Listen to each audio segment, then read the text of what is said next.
Good afternoon again, everyone. Welcome to another episode of Spilling Tea. I'm your host, Tiffany Daniels.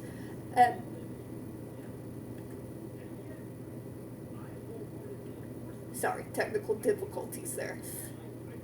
And before we get to the GRC, a brief disclaimer. If you're unfamiliar with the Stop the Shocks campaign or the campaign against the troubled teen industry, all pertinent links are there in the description box for you.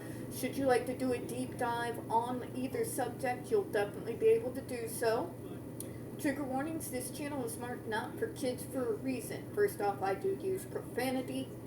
And when we talk about places like the Judge Rotenberg Educational Center or Agape Boarding School for Boys, you're going to hear vivid descriptions of and catch clips or surveillance footage of people with mental health issues and disabled people being tortured and abused. If you got young children present that are 16 and younger, parental supervision, very much advised. Now the next comment here is very obviously pro the JRC. So we're not going to read the whole thing, but I'm going to bring up a point right here, and then I pull it up.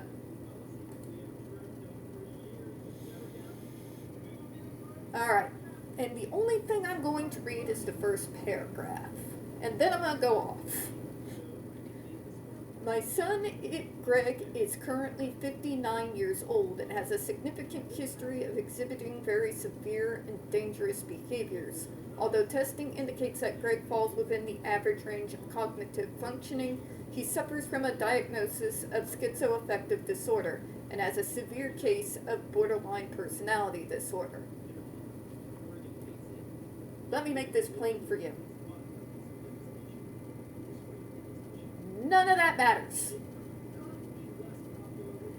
Your son is 59 years old. The Judge Rotenberg Educational Center is supposed to be a residential school program with medical staff on site. What in the name of God is your son doing at a residential school setting at 59 goddamn years old? He should have been transitioned into adult services a long damn time ago. Because places like the JRC are not equipped to deal with the challenges that comes with being a disabled person who is aging. Our needs change dramatically as we get older. That is a fact that is true regardless of disability, all the way across the board. A residential school program is not equipped to deal with the challenges of being a disabled person who is aging. They are supposed to cover school age. 59 years old is not public school age. Okay? That is not public school age. What are we doing here? What is this conversation where you think that people could be stuck in residential schools for the rest of their lives and that their needs that change as we age are being adequately taken care of? They're not. They can't be. Because those places, even the best of them, even Rivendell, are not equipped to handle us as we age. That's why there is full-ass separation.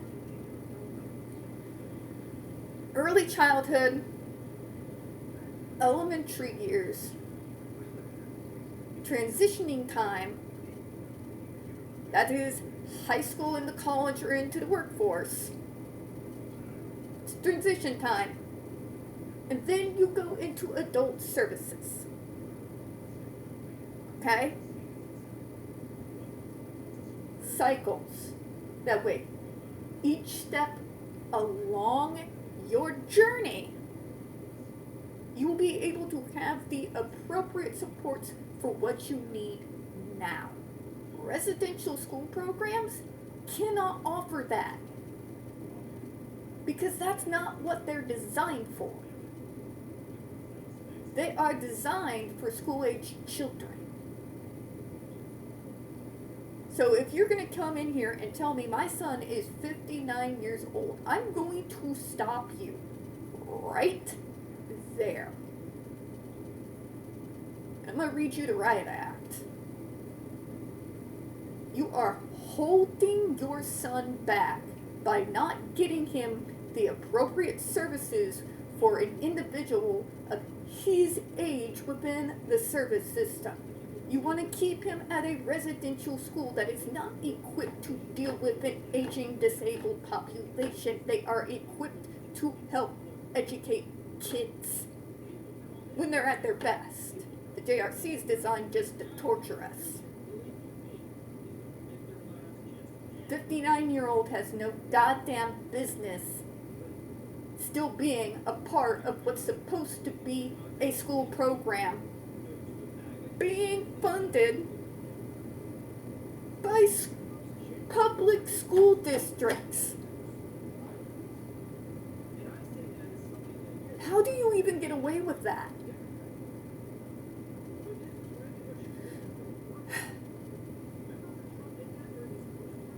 You see, I have never, and I've been in this field in both an official and non-official capacity for nearly 20 years now. I have never seen another program, a residential school program, that allows someone to stay within that program after the age of 26. And 26 is the cutoff point. That's when you need to start integrating over into adult services, because services from residential schools are not going to cover all your needs anymore. They can't, because you're aging. You need age-appropriate supports in order to be able to thrive.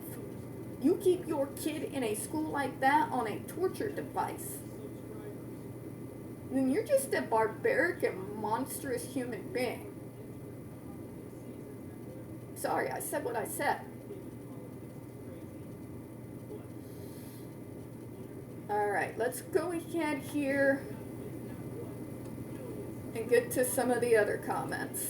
It's just, how do they not see it? How do they not see it? Some of these are so-called doctors supporting this crap. You may not understand this side of medicine, but common sense should goddamn tell you that once your kid is over the age of 26, they need to start integrating over into adult services. This is not rocket science. This isn't special knowledge to only those of us who have worked inside this field.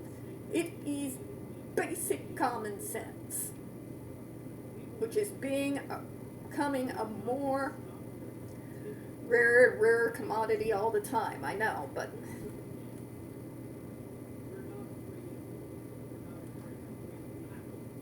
alright, I'm going to take a look at one more here. Which is apparently another download.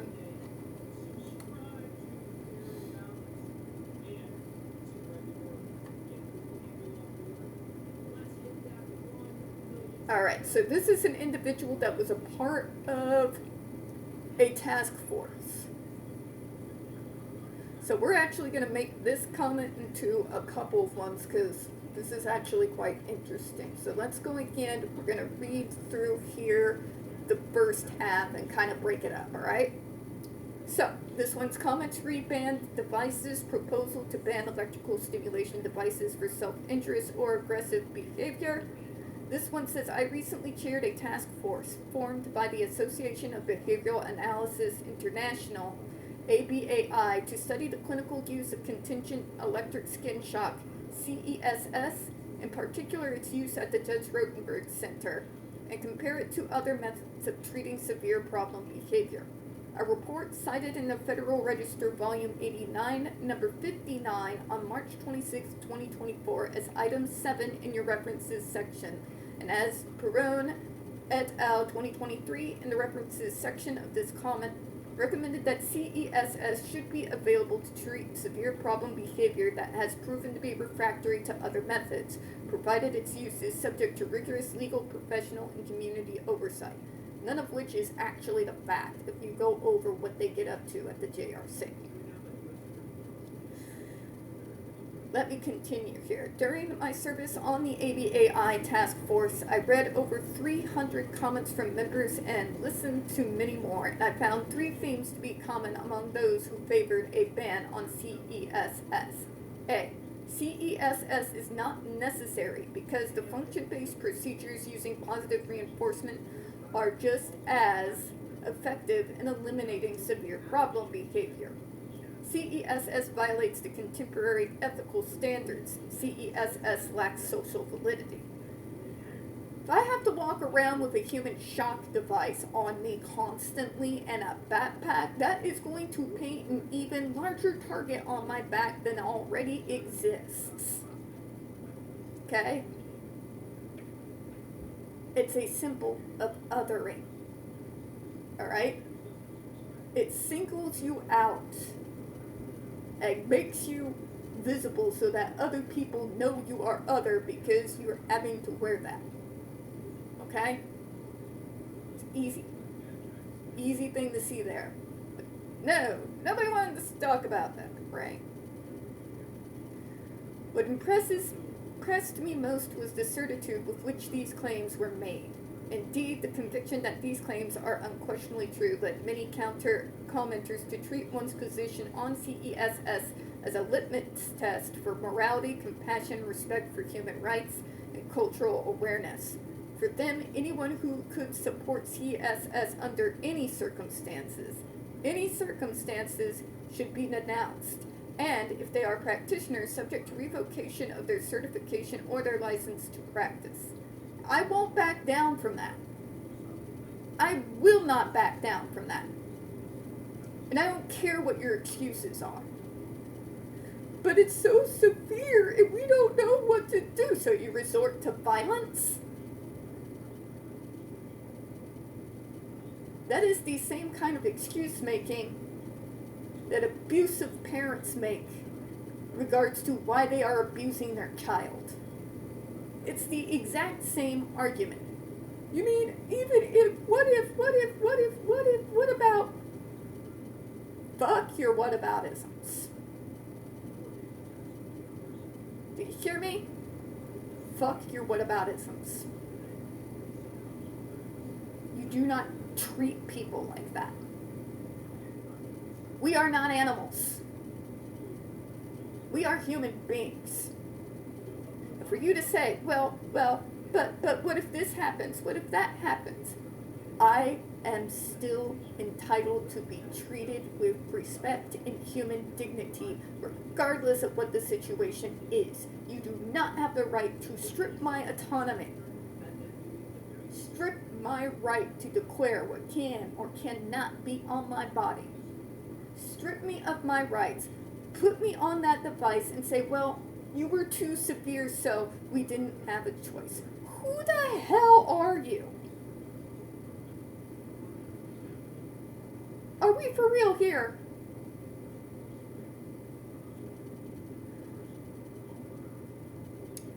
Let me continue to read the paragraph here. Though my work on the task force, I came to realize that behavior analysts should be less confident about our understanding of this extremely complex issue and more skeptical of sweeping claims such as these enumerated above. Yeah. You're going to have to excuse me, Mr. Perot.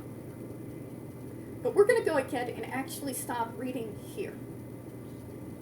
You are justifying the torture of kids based on, but they're out of control. You think maybe they might be out of control because from day one we are put in a system that is designed to either trip us up or make us more palatable for everybody else but ourselves. Okay? That's going to make anybody resentful over time. Anybody. But it's a complex issue and you don't understand, Mr. Perot. As a colleague, As an individual that has worked in non-official and official capacities within the same film, with all due respect, sir, shut the fuck up. You can't sit here and say we alone are wise when you have people who work in the same field that hold the same credentials and the same letters behind their name as you do, but you're the only one telling the truth. I call bullshit. Anyone who tries to justify this in any way are just as monstrous as the bastards who slap those on vulnerable kids. But you don't understand. You're not like my child. Because I'm 40. That is why I'm not like your child. I'm 40. And I have been within the service system and have had a person-centered plan in place ever since I was 17 years old. You want to know why I don't resemble your kid exactly?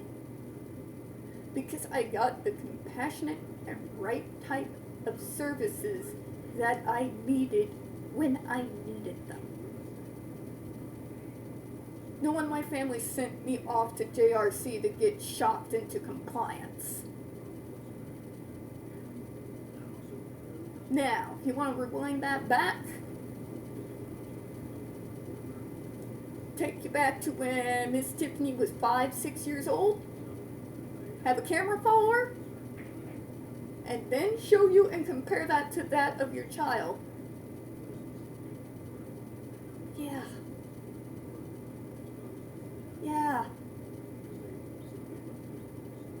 I was that child. I was also aggressive and self-injurious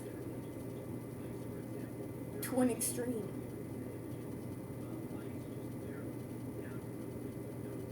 So quit with the whole, you're not like my kids, you don't understand, it's complex, you're not at the same level as autism as they are.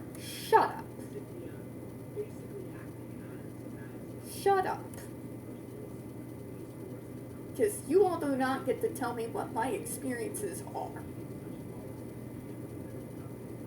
You have not followed me or my family my entire life. Okay? Stop using that as though it's a catch-all excuse. It's not. It is a logical fallacy that is very easy to tear apart. It's not a complex issue. You want to make it complex so that you can cover your own ass for protecting the JRC for over 20 years from any and all forms of scrutiny, to the point that you let that evil bastard who currently helps run the JRC speak at your conferences. And you only stopped that last year. So spare me. Spare all of us. And let me remind you, as we've gone, we are nearly to the 100th video on these comments. The majority are in favor to end this barbarity. The people who are sitting here trying to stick up for JRC is complex and you don't understand. I'm autistic. I am 40 years old. I have been in the service system for quite some time, as well as having worked as an employee of it. Do not insult my intelligence. Do not gaslight me, and you better sure as hell never condescend down to me. Because metaphorically speaking, I will throw hands. I'm going to go ahead and close on that one, folks. We don't get very many views on this channel. The few we do tend to get removed from time to time. Please don't forget to hit the like button, hit subscribe. Please, folks, don't forget to hit the comments, and make sure you're still set up for notifications. We're continuing with Down the Rabbit Hole, as well as the Snake Oil Salesman series, as soon as I can, get my brain up and going.